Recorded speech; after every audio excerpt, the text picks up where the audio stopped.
So I was introduced to a woman named Catherine Wolfe at the Refuged Women's Conference this past October. And she shared her testimony, her story, about at the age of 26, having a 6-month-old, married maybe 5 years, having a brain aneurysm that burst and almost took her life, which ended up causing catastrophic disability in her body, including her speech, the right side of her body, inhibiting her ability to walk, to talk, to swallow to some degree for a while.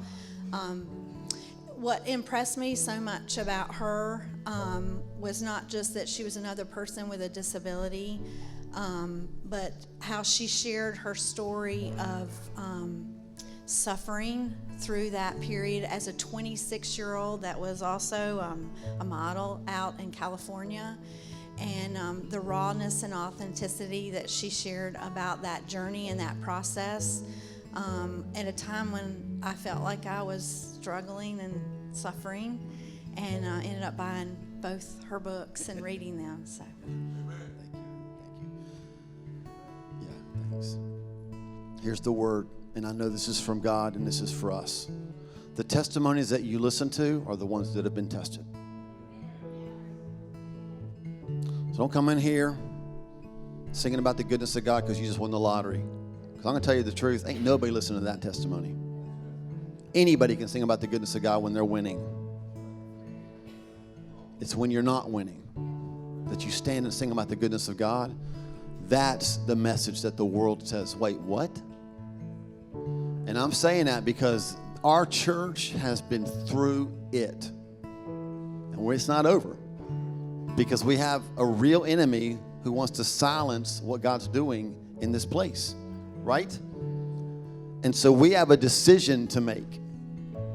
I hope you're hearing this, right? Because the weightiness that you want to have in your testimony comes by waiting. These are really good things you could tweet, but don't do it. Just listen. We have a decision to make. How will we wait?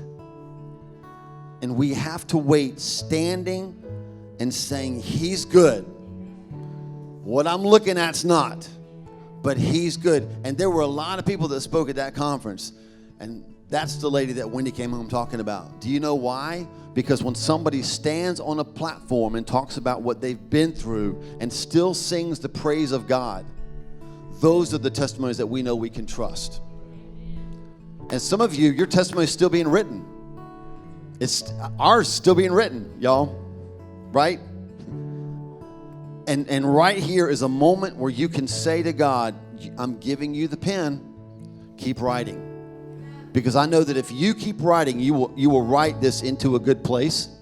And if I take the pen, I'm likely just to lay it down and be done. Now it's on you to respond. You want to have a testimony that people will listen to, then you're going to have to stand faithful in the test. Simple as that.